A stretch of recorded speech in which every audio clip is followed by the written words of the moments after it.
नमस्कार, आप देख रहे हैं फेस न्यूज और मैं हूं आपके साथ अनुष्का।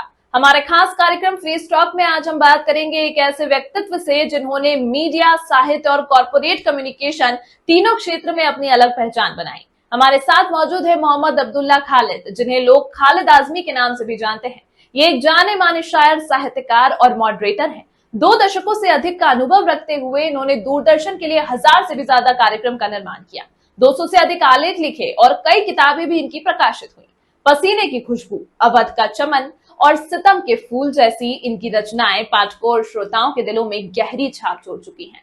साहित्य और पत्रकारिता के क्षेत्र में सराहनीय योगदान के लिए इनको कई पुरस्कारों से सम्मानित किया जा चुका है, जिनमें Sipas e Urdu award Dubai, Indira Gandhi award for literature, Sahir Ludhianvi award, Saraswati Samman, फेस राष्ट्रीय गौरव अवार्ड और लाइफ टाइम अचीवमेंट अवार्ड जैसे सम्मान प्रमुख हैं। कविता, इतिहास और समाज की गहरी समझ के साथ खालिद आजमी आज भी विभिन्न मंचों पर सक्रिय हैं और नई पीढ़ी को प्रेरित कर रहे हैं।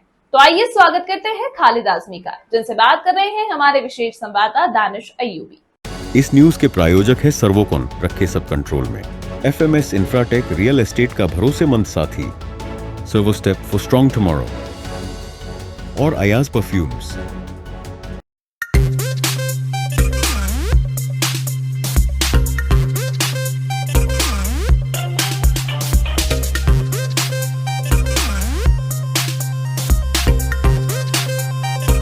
इस्तकबाल है। आज हाजिर हैं हम मोहतरम खालिद आज़मी साहब के दौलत खाने पर। खालिद आज़मी साहब की शख्सियत किसी तारुफ की मोहताज नहीं है।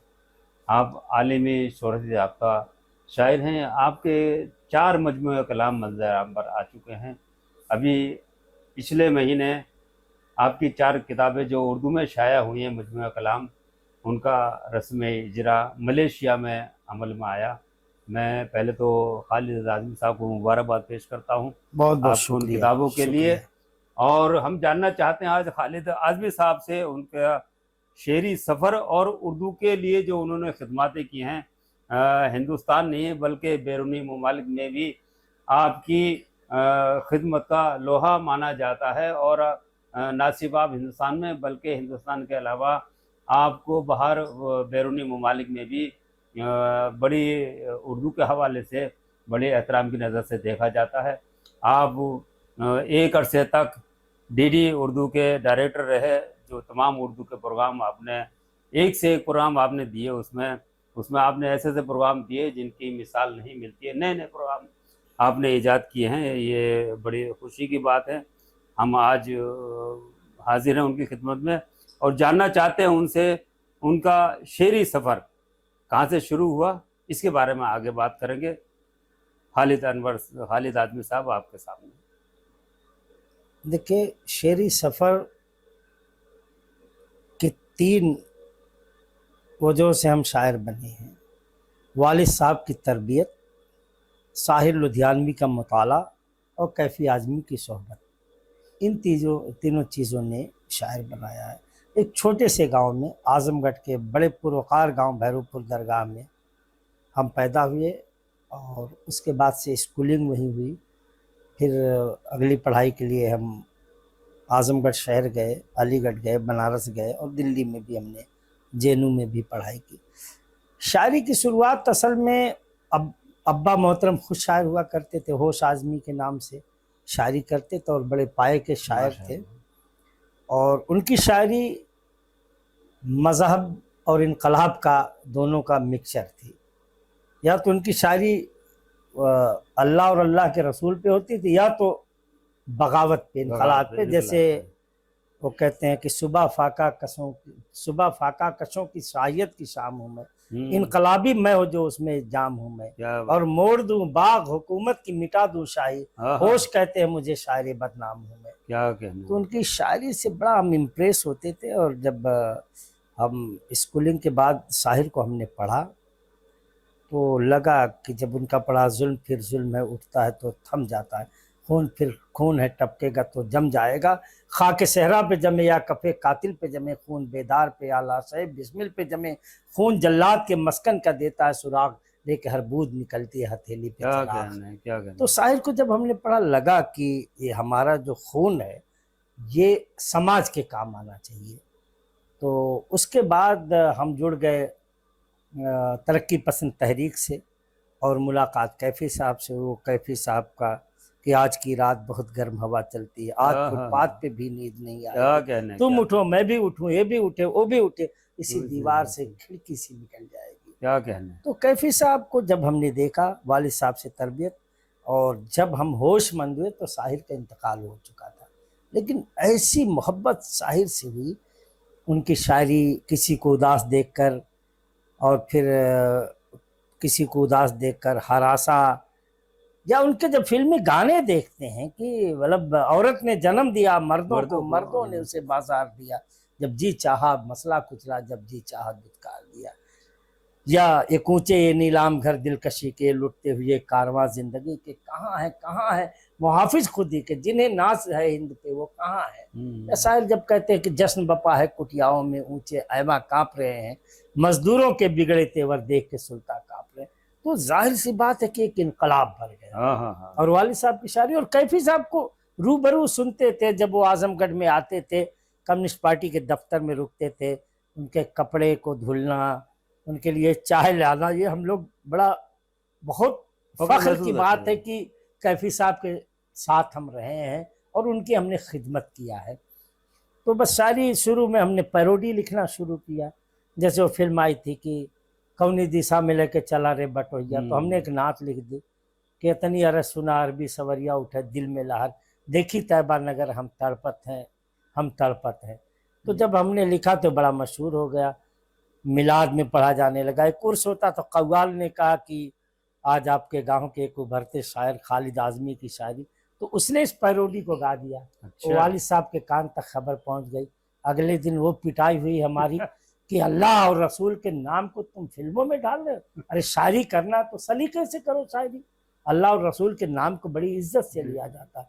बड़ी मारपीट खाए, फिर भी लिखते रहे, बड़ा मार खाते रहे। एक दिन हमने जो पहले गजल कही तो मजाक बेबसी का मेरे उड़ाया न करो, हाल पे हंस के मेरे मुझको रुलाया न करो, और तीलियां तोड़ कर रख देंगे असीराने कफस, तस्करे बाग बहारा के सुनाया न करो। जब वालिद साहब के यहाँ लेके गए तो एकदम चुप हो गए। बोले अगर यही हाल रहा तो तुम हिंदुस्तान नहीं बल्कि दुनिया की बहुत बड़ी शान है, ये उन्हीं की दुआ और दुआ है, और उन्होंने इस्लाह भी किया। और उसके बाद से ही शायद हम इंटर में पढ़ते थे, पहली गज़ल हमने लिखा। तो फिर जब हमने लिखना शुरू किया तो लोगों ने कहा कि ये है वो है, बहर है वो है। हमने कहा, फैज साहब ने कहा था कि बहर और अरूज के चक्कर में अच्छे शेर का कत्ल हो जाता, ज़ाया हो जाता। तो हमने फैज साहब पे अमल किया। अहमद नदीम कासमी ने कहा कि उरूज क्या होता मुझे मालूम ही नहीं है, तो हमने अपनी धुन में शायरी की। ज़माने का काम है तनकीद करना, और तनकीद तो वो जो इस दुनिया में कायनात में सबसे बड़ी मोतबर शख्सियत रहमतुल आलमीन आप सल्लल्लाहु अलैहि वसल्लम पैदा हुए, उन पे भी तनकीद हो गई, तो हमारी क्या, हमारे ऊपर आज भी लोग तनकीद करते हैं।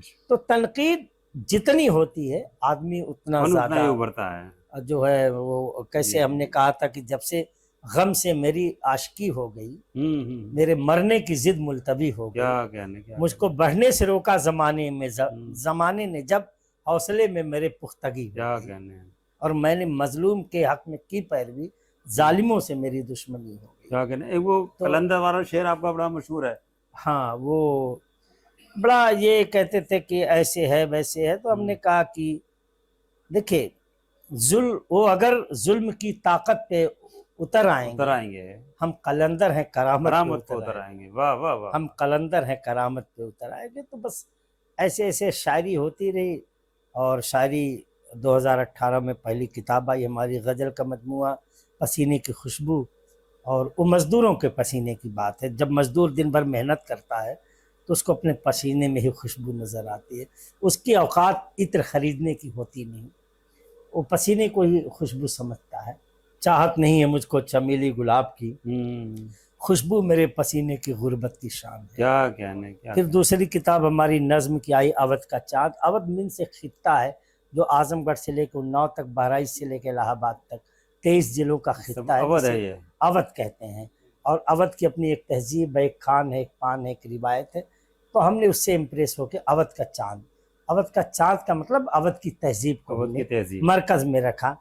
जैसे मैं कैसे भूल सकता हूँ अवध की दिलनशी यादें, वहीं पे यार है मेरा, वहीं दिलदार है वाह मेरा, वाह वाह वहीं वाह वाह। संसार है मेरा, वहीं पे प्यार है मेरा, हाँ हाँ, वहीं घर बार है मेरा। मैं क्या कैसे कहना भूल है। सकता हूँ अवध की दिलनशी यादें।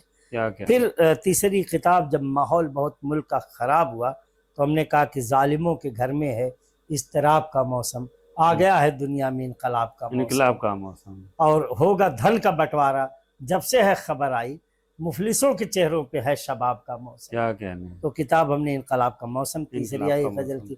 फिर चौथी किताब अभी सितम के फूल, जो सितम हो रहा है, तो उस पर हमने कहा कि सितम के फूल उगाओगे गर नशेमन में, उसे जलाएगा एक आफताब आएगा, क्या कहने। इश्क की रस्म और सरकार बदलने के लिए मेरा यकीन है बिन कलाब आएगा। क्या कहने। अब अभी 5वीं किताब की तैयारी चल रही है हमारी, मेहनत के परिंदे। मेहनत का परिंदे का मतलब कि मजदूरों के मेहनत के परिंदे अगर हड़ताल पे आ जाएं, पल भर में अमीरों की औकात बता देंगे। तो 5वीं किताब की तैयारी अभी हम अपनी जो है खुद नविश मतलब ऑटोबायोग्राफी भी लिख रहे हैं अधूरा ख्वाब के नाम से, और एक किताब अभी हम लिख रहे हैं तरक्की पसंद तहरीक के सुतून। तो उसमें सज्जाद ज़हीर, कैफी, फैज़ और ये तमाम लोग, मजरू सुल्तानपुरी, इंशाल्लाह जल्द ही वो किताब आपके सामने वो भी आएगी, और इस पे भी हम काम कर रहे हैं। और अभी एक हमारी स्टोरी हमने लिखा मैखाना एक्सप्रेस, जो बिहार में शराब बंदी हुई, यूपी में आके शराब पीने आते तो लोग, एक ट्रेन थी छपरा से बलिया आते तो उसको मैखाना, उस पर एक हमने स्टोरी अभी रजिस्टर्ड करवाई है। वो हंगामा टीवी शायद जल्द ही उस पर कुछ फिल्म वगैरह बनाने जा रहा अच्छा, है। ये आपको 4 किताबें हिंदी में शाया हुई थी पहले, लेकिन अभी आपकी किताब उर्दू में शाया होकर जिसका रस्म इजरा मलेशिया में क्या अमल में आया, तो उसके पीछे क्या वो है मलेशिया में जो। देखिए ऐसा आपका- है, हम बता दें, हम लिखते तो उर्दू में ही है, जी। क्योंकि उर्दू के ही आदमी हैं हम। हम्म। MA उर्दू में किया हमने, PhD उर्दू में किया, और हमारी मादरी ज़बान तो नहीं कह सकते, मादरी ज़बान तो अवधी है, पढ़ाई की ज़बान हिंदी रही और राब्ते की ज़बान अंग्रेज़ी, लेकिन हमारे माशरे की, हमारी तहजीब की ज़बान उर्दू है। और हमने उर्दू स्कूल से नहीं सीखी थी, जी जी। उर्दू हमारे घर में घर सिखाई करके गई। वो लिखाया जाता था, जनाब खालू साहब अस्सलाम वालेकुम, आपकी खिदमत में। जी जी जी। तो वो सब हमने घर में सीखा, और उर्दू हमने BA में डायरेक्ट लिया, कोई प्राइमरी में, कोई इंटर में। हम साइंस के स्टूडेंट थे, और घर में वालिद साहब, वालिदा साहिबा, भाई बहन सब आपस में उर्दू पढ़ते थे। उर्दू तो हमारी, जैसे ताश खेलने का एक शौक होता है, वैसे उर्दू हमने सीखा है। और उर्दू तो अवधी ज़बान में भी सिर्फ उसका वर्ब अलग है, लेकिन बाकी तो बाकी ज़बान उर्दू है, अवधी भी ज़बान। क्योंकि नवाब वाजिद अली शाह की ज़बान अवधी, बाबुल मोरा नैहर छूटा जाए, या जो भी अवधी में चीज़ें आई। और वो शकील बदायूनी ने लिखा कि नैन लड़ गई हैं तो मनवा में खटक हुई, सब अवधी ज़बान है। अवधी। मजरू लिखते थाड़े रहियो वो बाकी यार, तो उर्दू ही है अवधी। तो फिर हिंदी में हम देखिए लिखते उर्दू में, लेकिन छपते हिंदी में, इसलिए कि हिंदी पढ़ने वाले शायरी से बहुत मोहब्बत करते हैं। जी। उन्हें उर्दू रस्मुल ख़त नहीं आता, लेकिन वो इंतहा बेइंतहा इश्क करते हैं उर्दू शायरी से। इंतहा की हद तक मोहब्बत करते हैं। हाँ, मोहब्बत करते हैं, जो जिनको उर्दू नहीं आती है।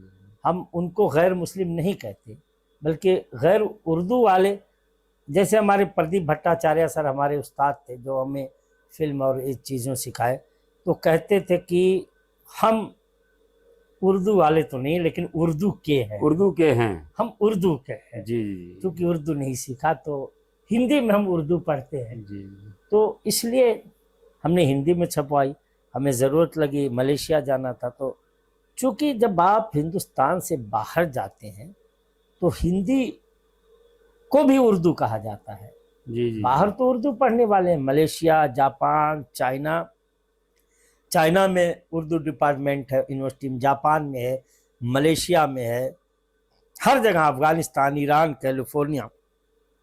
लेकिन हिंदी डिपार्टमेंट नहीं है हिंदुस्तान और शायद लंदन और नेपाल छोड़ के कहीं नहीं है।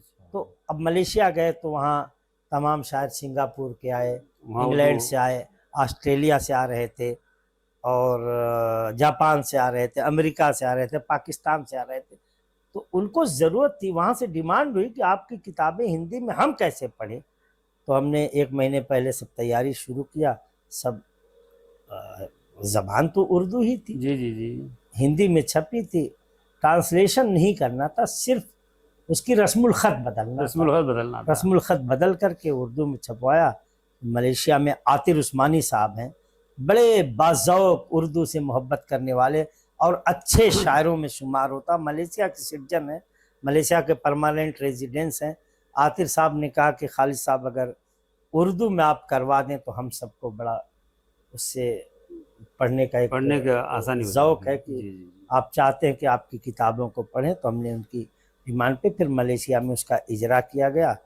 और हिंदी में आपको शायद यकीन नहीं होगा कि हमारी जो किताबें पसीने की खुशबू अब तक 7200 कापियाँ बिक चुकी हैं। माशाल्लाह, और मुबारकबाद शायरी आपको। की किताब अवध का चाँद भी तकरीबन इतनी, इनकलाब का मौसम भी, अभी सितम के फूल भी 1,500-2 हज़ार कापियाँ बिक गई हैं, अभी नई नई आई है। तो अमेज़ॉन, फ्लिपकार्ट सब पे हम जाते हैं।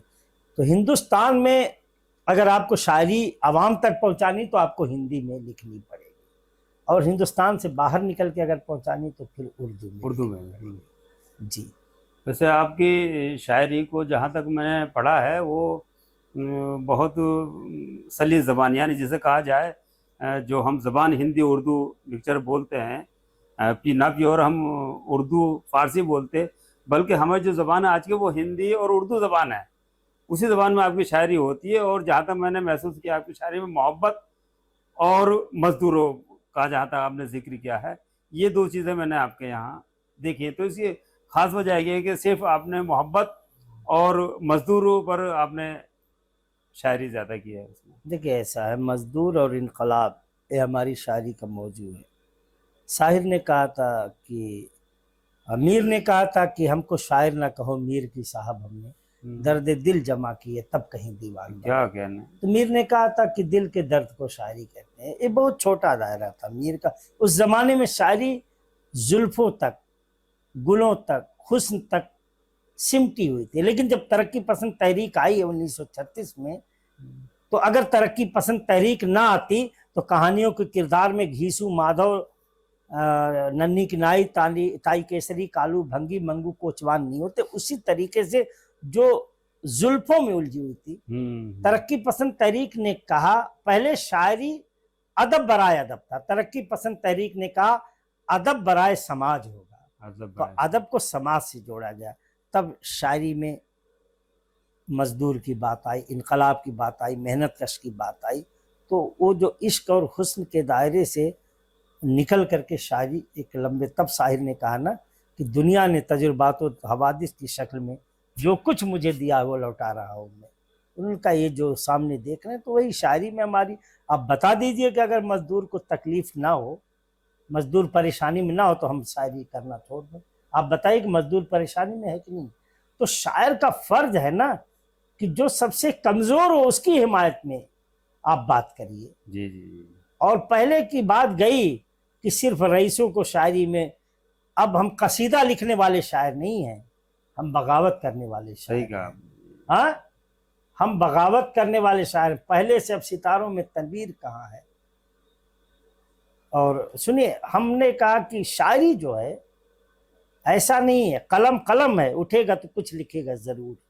क्या कहना है। कलम कलम में उठेगा उठेगा तो तो कुछ लिखेगा जरूर। लिखेगा इश्क के किस्से, लिखेगा प्यार की बातें, लिखेगा जीत के किस्से, लिखेगा हार की बातें। क्या कहना। कलम कलम में उठेगा तो कुछ लिखेगा जरूर। क्या या इतना लहू पिलाओ कलम बोलने लगे। तो भाई जो आप समाज में देखिए, अगर आप सच्चाई बयान नहीं कर सकते तो आपको शायर बनने का हक नहीं है, आपको राइटर बनने का हक नहीं है। देखिए, जब जिहाद की बात होती है लोग समझते लड़ाई झगड़ा, नहीं। जिहाद का मतलब है कि इंसाफ के साथ खड़ा होना ही जिहाद है। राम प्रसाद की जमीन को अब्दुल रहीम ने कब्जा कर लिया तो आप राम प्रसाद के साथ खड़े हो, जिहाद है। वैसे ही सबसे बड़ा जिहाद जिहाद कबीर, अपने अंदर की बुराई।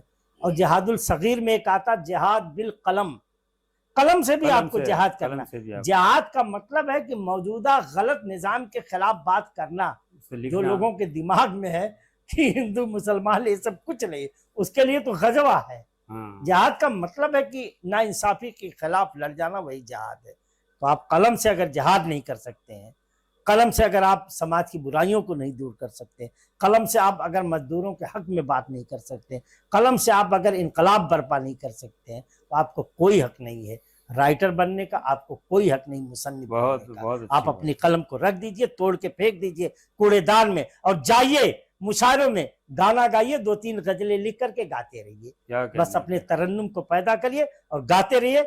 इसका मतलब है कि आप सिर्फ स्टेज पे जैसे एक परफॉर्मर होता है वैसे हैं। आपके मिशन में ना तो इनकलाब है, ना तो एहतजाज है, ना तो मजदूर की हिमायत है, ना तो गरीब की हिमायत है, ना तो आवाम का दर्द है। क्या कहना है? ऐसी शायरी और ऐसी मुसन्निफ को हम नहीं मानते। बहुत खूब। अच्छा, एक सवाल और आपसे करना था। आप वो डायरेक्टर रहे हैं डीडी उर्दू डायरेक्टर नहीं, में, प्रोड्यूसर है। प्रोड्यूसर रहे हैं आप। आपने उसमें कुछ ऐसे नए नए जो आपने काम किए हैं, उसमें कौन से कारनामे ऐसे हैं जो नए देखिए काम आपने, जो आपसे पहले नहीं हुए थे जब तक देखिए, आपने दूरदर्शन या उर्दू, पूरी उर्दू सोसाइटी में उर्दू की खिदमत का मतलब सिर्फ क्या माना जाता है? मुशायरा करवा देना, हाँ, और उससे ज्यादा आगे बढ़े कव्वाली और गजल करवा देना। लेकिन आपने इससे हटकर भी कुछ लेकिन काम किए हैं। हमने पहले डॉक्यूमेंट्री बनाई। पहली डॉक्यूमेंट्री हमने बनाई थी सरदार अली जाफरी पर, अली अली सरदार अली जाफरी सरदार पर। जाफरी पर। फिर कुर्रतुलैन हैदर पर, असमत चुगतई पे, सज्जाद जहीर पे, मौलाना आज़ाद पे, मालिक राम पर तमाम डॉक्यूमेंट्रीज बनाई। उसके बाद हमने एक प्रोग्राम शुरू किया था कि उर्दू शायरी का बदलता मंजरनामा। तो रज़ा हैदर मरहूम, अल्लाह उन्हें जन्नत नसीब करे, गालिब एकेडमी के डायरेक्टर, तो उनको हमने बतौर एंकर लिया था। और बड़े बड़े एक्सपर्ट बुलाते थे हम, जेएनयू से, डीयू से, जामिया से, इलाहाबाद से। पहला एपिसोड हमने खुसरो पे किया था, और आज भी हमें याद है कि खुसरो पे जब पहला एपिसोड किया था तो उसमें एक्सपर्ट के तौर पर डॉक्टर खालिद अलवी साहब थे और बहुत बड़ा नाम था। अहमद महफूज साहब थे, प्रोफेसर अहमद। बहुत बड़ा नाम था। उसके बाद वाले एपिसोड हमने किया था नज़ीर अकबर आबादी पे। उस पे हमने प्रोफेसर मोइनुद्दीन जीना बड़े को लिया। बड़े बड़े प्रोफेसर किसको छोड़ा हमने? सहपर रसूल को लिया हमने। हमारे तहरीक के अमीर कारमा मोहतरम प्रोफेसर अली जावेद साहब हमारे बीच में नहीं रहे। उन्होंने वक्तन बवक्तन हमें हमेशा गाइड किया। खालिद, वो तो दिल्ली यूनिवर्सिटी में प्रोफेसर थे, कि तुम डीडी उर्दू में ये करो। बड़ी उनकी, और हमारे एक दोस्त हैं आज भी उर्दू के हेड हैं दिल्ली यूनिवर्सिटी में, बड़े करीबी दोस्त हैं, प्रोफेसर अबू बकर आबाद। जी जी, ये लोग हमेशा हमारा गाइडेंस करते रहे कि यार खालिद तुम ये करो वो करो। उर्दू शायरी का बदलता मंजरनामा ऐसा हिट हुआ साहब कि खुसरो पे, नज़ीर अकबर आबादी, वली तकनी, गालिब, मोमिन, और उन पे इनका क्या नाम, बहादुर शाह जफ़र, और मीर अनीस, दबीर और फैज़ तक, और उनके तक आके रुक गया था हसरत मोहानी तक, फिर बीच में बंद कर दिया।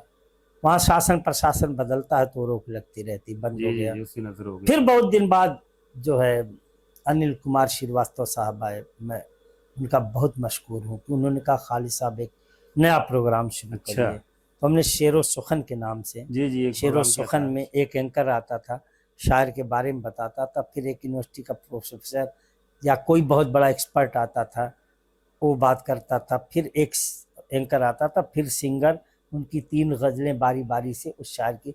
पहला एपिसोड शेर व सुखन का हमने मखदूम मोहिद्दीन से शुरू किया था, और उसके एक्सपर्ट थे प्रोफेसर अनवर पाशा जेएनयू से। और बहुत बहुत मयारी इतना हिट हुआ। और मखदूम मोहिद्दीन चूँकि हसरत मोहानी के बाद उन्हीं का शुरू होता था। फिर छिड़ी रात बात फूलों की, बात है या रात है या बारात फूलों की, या एक चमेली के मलबे। और आपको ये भी बता दें कि मखदूम मोहिद्दीन हैदराबाद के कहे जाते हैं। हैदराबाद उनके दादा परदादा चले गए थे। हमारे अब्बा के परदादा जो थे वो 4 भाई थे, फजल अली, फैसल अली, अफजल अली और करामत अली। तो फजल अली से हम लोग थे।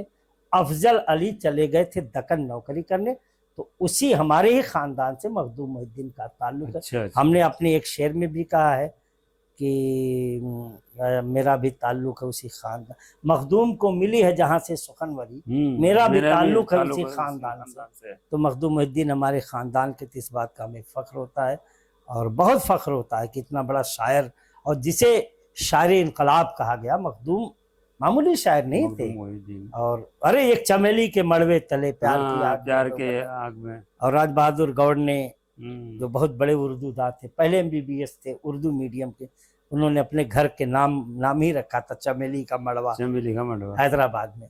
तो मखदूम पे बनाया हमने। मखदूम से शुरू हो करके जो है अली सरदार जाफरी और साहिर, कैफी, सलाम मछली शहरी, मजरू, जानिसार अख्तर, निदा फाजली, किसी को नहीं छोड़ा हमने। यहाँ तक कि हमने जो रिक्शा चलाने वाले जो थे वहाँ के पटना के एक शायर थे कैफ अजीमाबादी, वो रिक्शा चलाते थे और इतने बड़े शायर थे, जहाँ खड़े होते थे शायरों की घिघिया बन जाती थी। तो एक अंसारी साहब मिनिस्टर हुए जब वहाँ बिहार में, तो उन्होंने बड़ी कदर किया। उन्होंने PWD में उनको चपरासी के पोस्ट पे रख दिया और आर्डर लिख दिया कि ये कोई काम नहीं करेंगे, सिर्फ ही बैठेंगे, तनख्वाह लेंगे। वो बड़े कदरदार थे अंसारी साहब।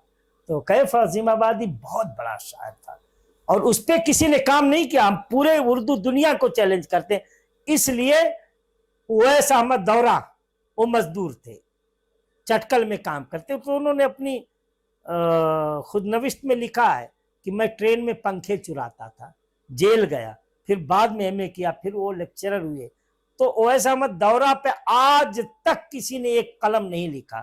कैफ अजीमाबादी पे इसलिए नहीं लिखा कि रिक्शा, जो गरीब थे, ये हमारे बड़े बड़े प्रोफेसर, बड़े बड़े नक्काद, उन पे कोई काम नहीं करते। हम लोग उनको बाहर निकाला और उन पे काम किया और किसी को नहीं छोड़ा हमने, जिसका जो हक था। फैज़ पे बहुत तमन्ना थी डॉक्यूमेंट्री बनाने की, लेकिन हमारी भारत सरकार ने फैज़ पे बनाने से मना कर दी। तो इस तरीके से शेर व सुखन के हमने करीब 90 से ज़्यादा एपिसोड बनाए और सब पे बनाया हमने। न किसी इलाकायत के असर पे आए हम, न किसी हिंदू मुस्लिम, सब पे, तमाम नॉन मुस्लिमों पे भी बनाए। महेंद्र सिंह बेदी, दिवाकर राय, सब पे हमने बनाए एपिसोड। फैज़ पे बनाना चाहते थे, लेकिन हमारी सरकार कहती थी कि फैज़ पाकिस्तानी है, जबकि उनको पता ही नहीं कि फैज़ असली हिंदुस्तानी थे। पाकिस्तान बट गया तो उनका क्या उसमें गलती थी, वो उधर चले गए। और फैज़ के बगैर आप यकीन करिए कि शायरी की बात ही करना नामुकम्मल है। गालिब साहब बहुत बड़े शायर हैं। गालिब साहब का जो फ़लसफियाना एक अंदाज़ रहा है। अल्लामा इकबाल बहुत बड़े शायर हैं, सिर्फ वो मज़हबी शायर हैं, लेकिन फैज़ ने कोई गोशा नहीं छोड़ा है, हुस्न और इश्क नहीं छोड़ा। मेरी महबूब मुझसे पहली सी मोहब्बत मेरी महबूब न मांग, या बोल के लब आजाद है तेरे, मेरे महबूब कहीं हम मेहनत कश जग वालों से जब अपना हिस्सा मांगेंगे, एक बाग नहीं, खेत हम देखेंगे, हम देखेंगे। तो फैज़ साहब मुकम्मल शायर थे, बड़ी तमन्ना थी, लेकिन यहाँ की सरकार नहीं चाहती थी कि फैज़ पे कुछ किया जाए पाकिस्तानी का नाम दे करके। हालांकि देखिए, अदब में, लिटरेचर में ना कोई पाकिस्तान है ना हिंदुस्तान है, और उर्दू हमारे मुल्क की ज़बान है। फैज़ हो, चाहे अहमद नदीम कासमी हो, अहमद फराज हो, मुनीर नियाज़ी हो, हबीब जालिब हो, सब हमारे हिंदुस्तान की ज़बान ले जाकर के पाकिस्तान में इस्तेमाल किए और प्योर हिंदुस्तानी ज़बान है। वो अपने अल्ताफ़ हुसैन हाली ने कहा ना कि उर्दू है जिसका नाम हमारी ज़ुबान है, दुनिया की हर ज़बान से प्यारी ज़बान है। उर्दू बनी है हिंदू और मुस्लिम के मेल से, दोनों ने सर्फ इस पे दिमाग और दिल किया। तो ये हाली साहब ने कहा।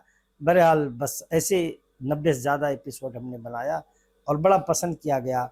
अलीगढ़ के प्रोफेसरों की मुबारकबाद आए, तमाम यूनिवर्सिटियों से, कि आपने वो काम कर दिया है कि जो हमारे रिसर्च स्टडी में ये डॉक्यूमेंट्रीज काम देंगी। हाली साहब, आपकी जो खिदमतें हैं मैं उसे सलाम पेश करता हूँ, और आप जितनी सराहना आपकी की जाए इन कारनामों के लिए उतना ही कम है। आखिर में मैं चाहता हूँ कि कुछ अशार आप पेश कर दें सामाइन की खिदमत में। हाँ, वैसे तो बोलने के बाद देखिए अशार की क्या ज़रूरत, लेकिन आप कह रहे हैं, देखिएगा कि अलम में शाद होकर देखते हैं, अलम में शाद होकर देखते हैं, ज़रा बर्बाद होकर देखते। क्या कहने, वाह वाह वाह वाह। जरा बर्बाद होकर देखते हैं। हैं, और जहाँ पे जान को खतरा बहुत है, हाँ हाँ हाँ, जहाँ पे जान को खतरा बहुत है, वहीं आबाद होकर क्या देखते कहने हैं, भाई, वाह वाह वाह। वहीं आबाद होके देखते हैं। और आज इस बज़्म में धनक है क्या, उनके चेहरे की ये चमक है क्या, क्या कहने, इस तरफ से गुजर है उनका हुआ, हाँ हाँ हाँ, इसलिए शाख में लचक है क्या, क्या कहने, क्या कहने, इसलिए शाख में लचक है क्या। और हिज्र के जख्म में जलन है बहुत, हिज्र के जख्म में जलन है बहुत, ईद के चांद में नमक है क्या, ईद के चांद में नमक है क्या। हुक्मरां है मगर मगरूर भी है, हुक्मरां है मगर मगरूर भी है, उसके किरदार में सनक है क्या, क्या कहने, उसके किरदार में सनक है क्या। और हुकूमत कह रही है कि, हुकूमत कह रही है कि बगावत छोड़नी होगी, मगर रहना है जिंदा तो शराफत छोड़नी होगी। और अमीर शहर तेरी जिद है अगर दज्जाल बनने की, मेरी भी जिद है कि तुमको हुकूमत छोड़नी, क्या कहने, मेरी भी जिद है कि तुमको हुकूमत छोड़नी होगी। और कुछ वो नौजवानों को बहुत पसंद है, अलीगढ़ वगैरह में बड़े इसी नाम से हम जाने जाते हैं कि तेरी फोटो को सितमगर नहीं बदला मैंने, तेरी फोटो को सितमगर नहीं बदला मैंने, जिसमें तू आती थी वो घर नहीं बदला मैंने। क्या कहने, और जाने कब याद मेरी दिल में तेरे आ जाए, हाँ, इसलिए फोन का नंबर नहीं बदला मैंने, इसलिए फोन का नंबर नहीं बदला। बस बहुत बहुत शुक्रिया खालिद आज़मी साहब। ये थे मोहतरम खालिद आज़मी साहब। आज की खास मुलाकात में हम बेहद मशहूर हैं खालिद आज़मी साहब के। बहुत बहुत शुक्रिया खालिद आज़मी साहब आपका, हमारी इस खास मुलाकात में अपना अपना शुक्रिया वक्त दिया। और बहुत बहुत फेस, शुक्रिया आपका। सबसे बड़ा शुक्रिया फेस ग्रुप को, फेस न्यूज़ ग्रुप को, फेस न्यूज़ ग्रुप है जी ना? जी, फेस न्यूज़ ग्रुप को बहुत बहुत शुक्रिया। और मैं ममनू और मशकूर हूँ दानिश अयूबी साहब के साथ साथ इस ग्रुप के चेयरमैन मुश्ताक अंसारी साहब और उसके जो क्रिएटिव हेड हैं जनाब बिलाल अंसारी साहब, आप सबका मैं बहुत बहुत शुक्रगुजार हूँ कि आपने इस एक जो है अहकर को इस लायक समझा। हालांकि ये मर्तबा हमारा नहीं है, अभी हम बहुत दूर है इस मर्तबे से, लेकिन अब अल्लाह अगर तौफीक ना दे, इंसान के बस का काम नहीं, अगर उसने तौफीक दे दिया है तो ठीक है। बस बहुत बहुत शुक्रिया।